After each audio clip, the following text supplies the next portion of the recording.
Hey everybody, Laura Nichols here. Welcome to today's bonus health tip video. I want to go through another lower body exercise today. A couple videos ago I talked about doing the basic squat, showed you a couple variations on that.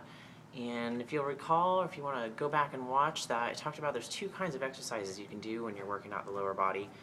There's what we call a compound movement, and what that is a multi-joint movement. So a squat, for example, you're moving at the hip, you're bending at the hip and the knee. So there's the multi-joint. Okay, so you have your compound movements, and then you have your isolation exercises where you're just focusing on the glutes, or you're just focusing on the front of the thigh or the back of the thigh.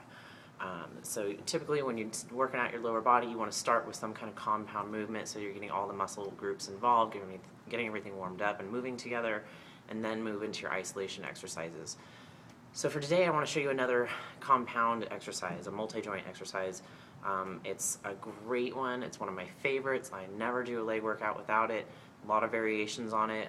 It's the lunging exercise, and I'm going to go through the basics of it today and probably get into some variations here in the near future in some other videos. So let's see.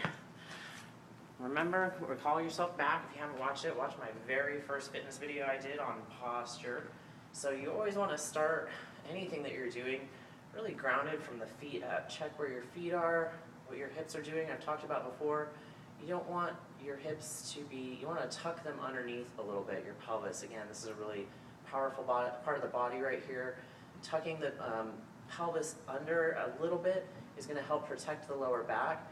If we don't do that, sometimes the tendency can be to get too much of an arch in the low back and to be putting strain on it when you're doing leg exercises. So keep that all tucked nice and tight underneath you. Okay, and just like I said, check yourself from the feet up where I'm having my head, my shoulders. Okay, and so for the lunge, I'm going to start with feet together, and I'm going to step out in front of me pretty far, come down. Now, when I'm down in this point, I want to remind you, like we talked about in the squat, any leg exercise you do, you never want the knee out over the toe, okay? I don't want to do this. There's a stretch where you might want to do this, but doing this exercise, you want to keep the knee, it might go a little bit over the ankle, but never letting it extend out over the toe. The reason for that is it's a really, you're putting your knee at high risk for injury when you do that. So I'm coming down, my back knee is almost going to touch the floor, and then I'm pushing off that front leg, okay? You can do this one of two ways. I alternate it. You can go to stick with one leg and focus on that. Okay, and again, you're kind of exploding off that front leg. Okay, this exercise is great for getting all up into here, the trouble spots. You can also alternate legs. Go your left leg next, right leg. Okay. All right, let me show you a variation.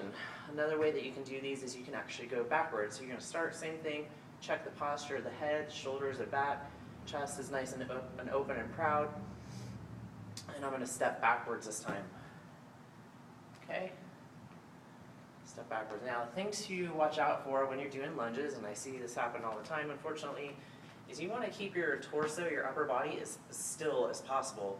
So you're keeping the work in the lower part of the body. Again, you're not putting your lower back at risk or doing any unnecessary movement with your upper body to try to use momentum to get yourself back up.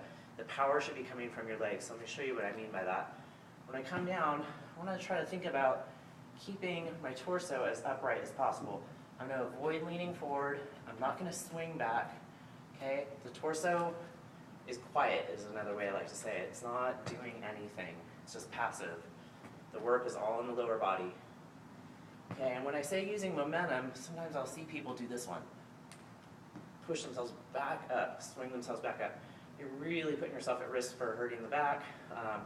And again, you're taking the power and the work out of the lower body and letting momentum take over for you. So that's the lunge. Like I said, I got some variations on it that I'll show you. You can always hold hand weights in your hands when you're doing that. Just add a little extra resistance. And again, I just like to revisit this every once in a while. If you're just starting out, shoot for doing 15 at a time, sets of 15. And if you're just very starting out, go for like 1 or 2 sets, work up to trying to do 3 sets of 15 with your exercises, and you'll be on your way. All right, make it a great day, stay well and healthy, and I'll see you in the next video.